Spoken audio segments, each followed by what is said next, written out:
우리가 프로로서 일을 하다 보면 정말 피할 수 없는 시련들을 마주하게 되죠. 이런 경험들이 우리를 무너뜨리기도 하지만 반대로 우리를 훨씬 더 단단하게 만들어주기도 하거든요. 그래서 오늘은요, 이 피할 수 없는 프로의 상처를 어떻게 하면 그냥 흉터로 남기는 게 아니라 오히려 나만의 강점으로 바꿀 수 있는지 그 방법에 대해 한번 깊이 들여다보려고 합니다. 자, 이 강력한 문구로 바로 시작해보죠. 상처는 당신을 성장시킬 수도 괴물로 만들 수도 있다. 정말 의미심장하지 않나요? 그러니까 똑같은 어려움을 겪어도 우리가 거기에 어떻게 반응하느냐에 따라서 우리의 미래가 완전히 달라진다는 이야기입니다. 그렇다면 여러분은 어떤 길을 선택하시겠어요? 오늘의 이야기는요, 바로 그 두 갈래 길을 제대로 이해하고 우리를 성장과 힘으로 이끌어줄 그 길을 어떻게 하면 의식적으로 선택할 수 있는지에 대한 내용입니다. 자, 그럼 첫 번째 이야기부터 시작해 볼게요. 일이 우리 마음에 흉터를 남길 때 먼저 좀 불편하지만 현실부터 한번 들여다볼까요? 아주 가혹한 고객을 상대했던 기억이라든지 혹은 믿었던 동료에게 배신당했던 경험 같은 거요. 누구나 한 번쯤은 있을 거예요. 바로 이런 힘든 경험들이 우리 마음에 깊은 감정적인 상처, 그러니까 흉터를 남기게 됩니다. 예를 들면 이런 것들이죠. 분노로 가득 찼던 어떤 환자의 눈빛, 나를 배신했던 그 직원의 얼굴, 내 결과물을 대놓고 폄하했던 클라이언트의 말 한마디, 혹은 끝내 해결되지 않아서 답답하기만 했던 어떤 상황.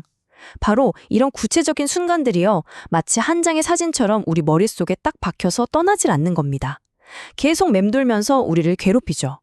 이 현상을 원본 자료에서는 아주 재미있는 비유로 설명하는데요. 바로 누룽지 효과라고 부릅니다.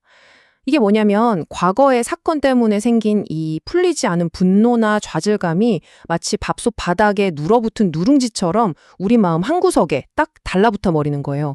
그리고는 그 다음에 만나는 모든 새로운 사람, 모든 새로운 상황에 그 씁쓸한 탄 맛을 계속해서 묻히게 되는 거죠.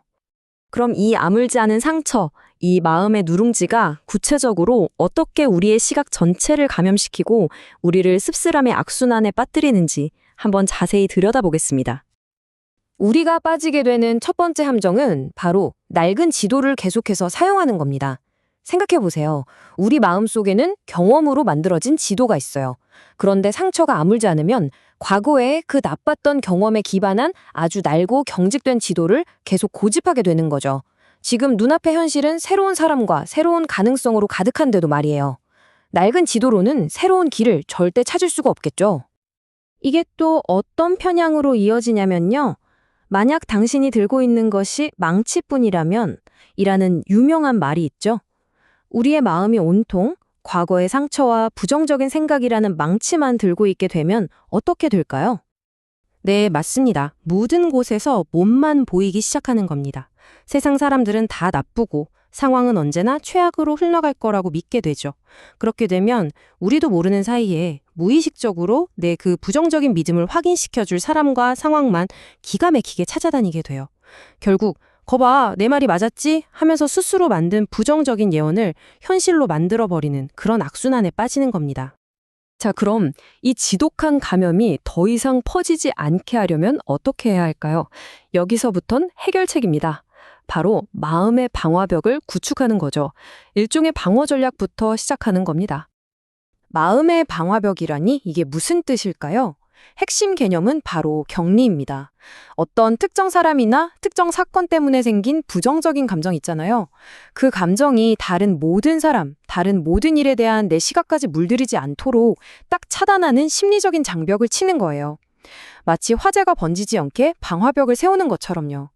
아, 이 감정은 오직 그 사람, 그 일에 대한 거야 라고 선을 긋는 거죠. 그럼 이 방화벽을 어떻게 세울 수 있을까요? 두 가지 단계가 있습니다. 첫째, 스트레스의 원인을 정확히 인정하는 거예요. 그 해결되지 않은 분노나 좌절감을 애써 억누르지 말고 내가 이것 때문에 힘들구나 하고 똑바로 마주하는 거죠. 그리고 두 번째가 정말 중요한데요. 회복 속도를 의도적으로 높이는 겁니다. 스트레스가 우리 마음에 쌓이는 속도보다 더 빠른 속도로 그걸 풀어내기 위해서 아주 적극적으로 노력해야 한다는 뜻이에요. 그냥 가만히 있는다고 저절로 해결되지 않는다는 거죠. 자, 이렇게 방어벽을 세워서 더 이상 상처가 번지는 걸 막았다면 이제는 좀 더 적극적인 단계로 나아갈 차례입니다. 방어를 넘어서 공격으로 전환하는 거죠. 감사의 마음을 이용해서 우리의 생각 회로 자체를 아예 바꿔버리는 겁니다. 이게 바로 감사 스위치라는 기술인데요. 우리 머릿속에 파괴적인 생각 패턴이 떠오를 때마다 의식적으로 그걸 감사하는 생각 패턴으로 전환하는 훈련이에요.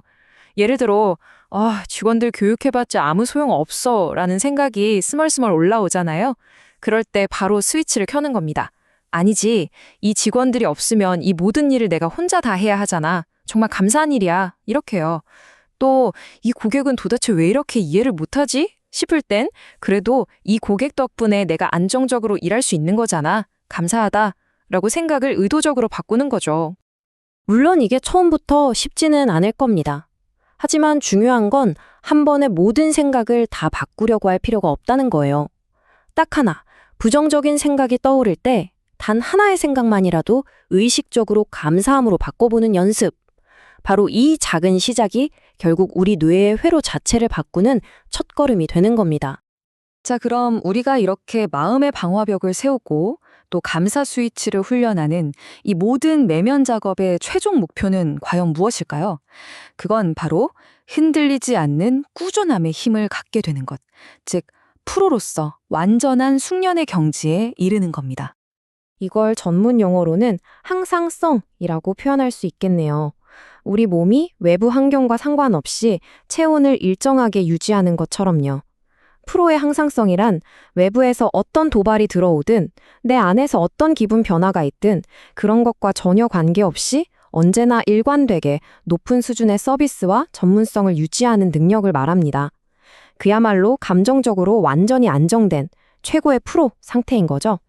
이 항상성이 있고 없고의 차이는 정말 엄청납니다. 보세요. 항상성이 없는 사람은 고객과 한번 불쾌한 일이 생기면 바로 서비스 품질이 저 빨간 막대처럼 바닥으로 뚝 떨어져 버려요. 감정에 따라 일의 결과가 널뛰기를 하는 거죠. 하지만 항상성을 갖춘 프로는요. 어떤 상황을 겪든 저 초록색 막대처럼 늘 높은 수준의 퀄리티를 꾸준하게 유지합니다. 그리고 바로 이 꾸준함이 비즈니스에서 가장 중요한 자산인 신뢰를 만들어냅니다. 고객이든 동료든 저 사람은 언제나 믿을 수 있어. 어떤 상황에서도 변함이 없지. 라는 생각이 들게 되면 그때부터 정말 깨지지 않는 단단한 신뢰가 쌓이는 거죠. 자, 이제 마지막으로 관점의 전환을 한번 시도해 볼까요? 세상은 좋은 스승이다. 끊임없이 우리 마음의 평화를 시험하는 과제를 제시한다. 이 말처럼요. 우리가 겪는 그 모든 직업적인 도전들을 나를 괴롭히는 공격으로 보는 게 아니라 내 마음의 평화를 단련시키기 위한 일종의 훈련 과정, 즉 과제로 바라보는 겁니다. 그렇다면 진정한 승리는 뭘까요? 그건 힘든 도전을 피하는 게 아닙니다. 진짜 승리는 그 모든 도전을 겪어내면서도 내 안의 평정심을 잃지 않는 것, 바로 그 자체입니다. 결국 프로의 경지라는 건 아무 문제 없는 순탄한 길을 걷는 게 아니라 어떤 문제가 닥쳐도 흔들림 없이 평온하게 대처할 수 있는 그런 사람이 되는 것을 의미하는 거죠. 마지막으로 이 질문을 여러분께 던지면서 마무리하고 싶습니다. 어쩌면 지금 여러분을 가장 힘들게 하는 그 도전이 사실은 여러분을 가장 위대하게 만들어줄 최고의 스승은 아닐까요? 그 고통의 경험을 우리를 더 깊고 단단한 사람으로 만들어줄 성장의 기회로 바라볼 수 있을지에 대한 질문입니다. 한번 깊이 생각해 보셨으면 좋겠습니다.